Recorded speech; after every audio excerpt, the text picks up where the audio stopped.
दोस्तों, buck converter और boost converter को लेकर के बहुत सारे कंफ्यूजन रहते, तो आज मैं इस कंफ्यूजन को दूर करने का प्रयास करूंगा इस वीडियो के माध्यम से। मैं अनिल पांडे, अहमदाबाद, गुजरात से आप सभी लोगों का तहे दिल से स्वागत करता हूं। दोस्तों, आज लेकर के आया हूं फिर से आप लोगों के लिए एक यूनिक वीडियो।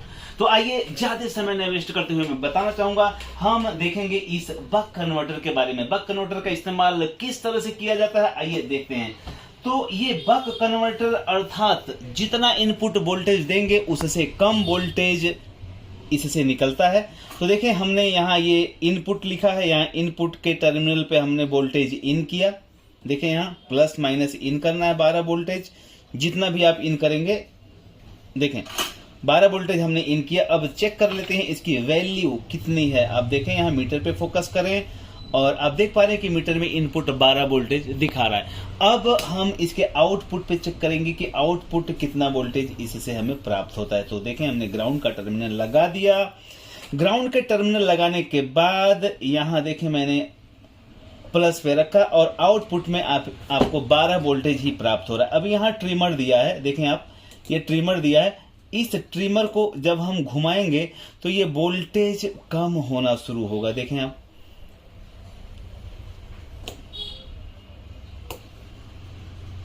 आप देखें, मीटर में वोल्टेज कम होता हुआ जा रहा है। दोनों तरफ ध्यान दें, मैं ट्रिमर का प्रीसेट घुमा रहा हूं और वोल्टेज कम होता जा रहा है। और देखें ये कितना कम हो गया वोल्टेज। घर बैठे हार्ली एलईडी रिपेयरिंग बुक आप ऑर्डर दे सकते हैं। दोस्तों, आप देश के किसी भी कोने से हैं, घर बैठे हार्ली एलईडी रिपेयरिंग बुक मंगाएं। हिंदी में है, सरल भाषा में है और हर चैप्टर का अपडेट इसमें दिया हुआ है। मेरे द्वारा लिखी हुई यह हार्ली एलईडी रिपेयरिंग बुक पूरे देश में कोने कोने पे पहुंची है। दोस्तों, WhatsApp support, Telegram, online training Saturday to Saturday, YouTube update और हार्ली एलईडी नॉलेज बैंक आपके प्ले स्टोर पे अवेलेबल है। तो दोस्तों, आप देश के किसी भी कोने से हैं, हमारे साथ जुड़ना चाहते हैं तो किताब के माध्यम से जुड़ सकते हैं। Thank you very much. 12 voltage से 2.3, उसके बाद और भी कम हो सकता है। इसके देखें आप 1.5, 1.2, 1.2, इसका कम से कम वोल्टेज है 1.2। मतलब आप ये ट्रिमर से घुमा करके यहाँ जो 12 वोल्टेज दिए हैं, आउटपुट में 1.2 वोल्टेज प्राप्त कर सकते हैं।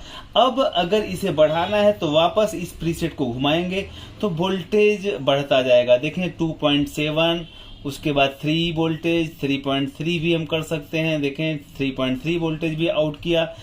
इस तरह से इसको जितना वोल्टेज की आपको रिक्वायरमेंट है उतना वोल्टेज आप इससे रिलीज करवा सकते हैं। देखें 5 वोल्टेज पे आ गया।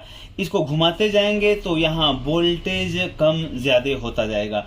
और ये बक कन्वर्टर है और बक कन्वर्टर के इस वीडियो के माध्यम से आपको बक कन्वर्टर का इस्तेमाल पता चलेगा। देखें, अब ये आ गया एक्चुअल वोल्टेज पे 12 वोल्टेज यहाँ से इन हो रहा है, आउटपुट में 12 वोल्टेज मिल रहा है।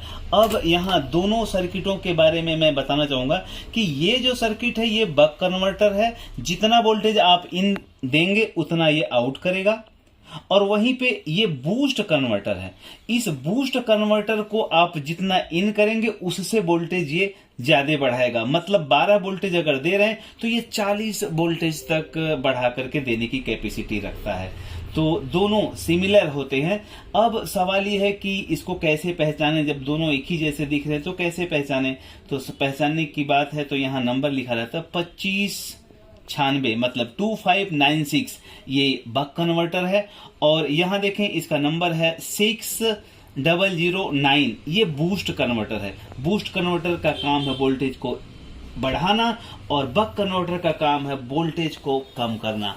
अब सवाल यहाँ ये है कि क्या दोनों काम एक ही सर्किट से नहीं किया जा सकता? बिल्कुल नहीं किया जा सकता, क्योंकि एक सर्किट का काम है कि आप जितना इनपुट देंगे उस इनपुट से वोल्टेज को इंक्रीज करेगा, और दूसरे सर्किट का काम है जो उसमें बक कन्वर्टर है। बक कन्वर्टर का काम है कि जितना इनपुट वोल्टेज देंगे उससे वोल्टेज डिक्रीज करेगा, कम करेगा। तो ये बक कन्वर्टर और बूस्ट कन्वर्टर की जानकारी आपको होनी चाहिए। पता नहीं कहां कब कितने वोल्टेज की जरूरत पड़ जाए। तो अगर इनकेस कहीं हमें इस तरह से कुछ वोल्टेज की आवश्यकता पड़ती है और हमें रेगुलेटर ऐसी का अभाव रहता है या कभी कोई सिचुएशन ऐसी रहती है, तो यहाँ वो बक कन्वर्टर लगा करके आप बहुत आसानी से अपना काम कर सकते हो। और एलसीडी एलईडी के कॉन्सेप्ट में तो अक्सर ये जरूरत पड़ती रहती है। तो दोस्तों, ये वीडियो था आप सभी लोगों के लिए, कितना समझ में आया इसका मूल्यांकन आप खुद करें। दोस्तों, लास्ट में मैं जाते जाते कहना चाहूंगा, बहस और बातचीत में बड़ा फर्क है।